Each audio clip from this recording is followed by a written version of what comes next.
हजरत उमर रजी अल्लाह जिनके पाक नाम पर आज मुसलमानों को फख्र है और जिनके जोशे ईमानी से आज 1300 बरस बाद तक काफिरों के दिल में खौफ है, इस्लाम लाने से कबूल मुसलमानों के मुकाबले और तकलीफ पहुंचाने में भी मुमताज थे।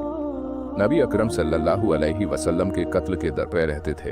एक रोज कुफ्फार ने मशवरा की कमेटी कायम की कि कोई है जो मोहम्मद सल्लल्लाहु अलैहि वसल्लम को कत्ल कर दे।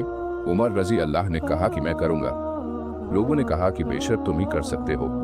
उमर रजी अल्लाह तलवार लटकाए हुए उठे और चल दिए।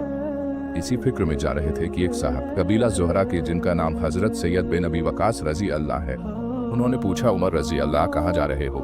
कहने लगे कि मोहम्मद सल्लल्लाहु अलैहि वसल्लम के कत्ल की फिक्र में हूँ।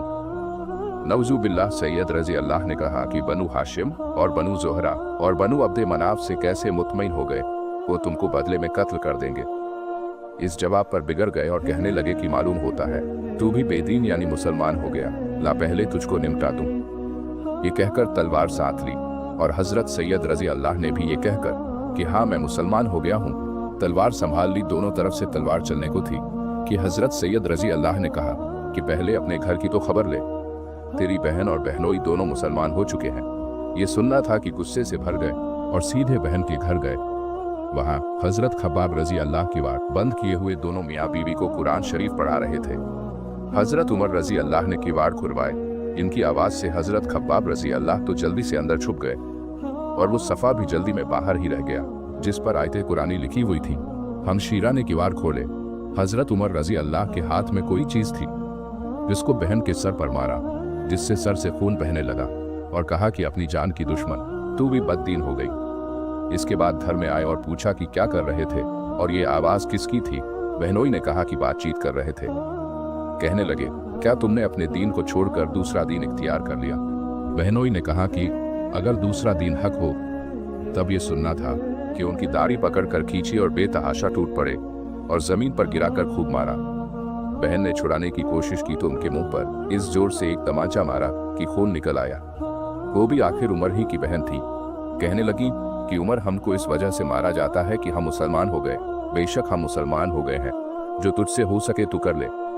इसके बाद हजरत उमर की निगाह उस सफ़े पर पड़ी जो जल्दी में बाहर रह गया था और गुस्से का जोश भी इस मारपीट से कम हो गया था और बहन के इस तरह से खून में भर जाने से शर्म सी भी आ रही थी। कहने लगे कि अच्छा मुझे दिखाओ, ये क्या है? बहन ने कहा कि तू नापाक है और इसको नापाक हाथ नहीं लगा सकते। हरचंद इसरार किया मगर वो बेवजू और गुस्ल के देने को तैयार ना हुई। हजरत उमर रजी अल्लाह ने गुस्ल किया और उसको लेकर पढ़ा। उसमें सूरह ताहा लिखी हुई थी। उसको पढ़ना शुरू किया कि हालत ही बदल गई। कहने लगे कि अच्छा मुझे भी हजरत मोहम्मद सल्लल्लाहु अलैहि वसल्लम की खिदमत में ले चलो।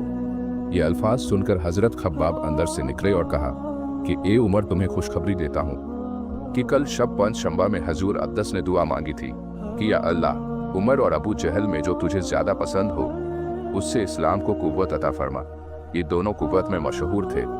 मालूम होता है कि हजूर सल्लल्लाहु अलैहि वसल्लम की दुआ तुम्हारे हक में कबूल हो गई। इसके बाद हजूर सल्लल्लाहु अलैहि वसल्लम की खिदमत में हाजिर हुए और जुमा की सुबह को मुसलमान हुए। उनका मुसलमान होना था कि कुफ्फार के हौसले पुस्त होना शुरू हो गए, मगर फिर भी ये निहायत मुख्तसर जमात थी और वो सारा मक्का बल्कि सारे अरब में इसलिए और भी जोश पैदा हुआ और जलसे करके इन हजरात को नापेद करने की कोशिश होती थी और तरह तरह की तदबीरें की जाती थी। ताहम इतना जरूर हुआ कि मुसलमान मक्का की मस्जिद में नमाज पढ़ने लगे। हजरत अब्दुल्लाह बिन मसूद रजी अल्लाह फरमाते हैं कि उमर का इस्लाम लाना मुसलमानों की फतह थी और उनकी हिजरत मुसलमानों की मदद थी और उनकी खिलाफत रहमत थी।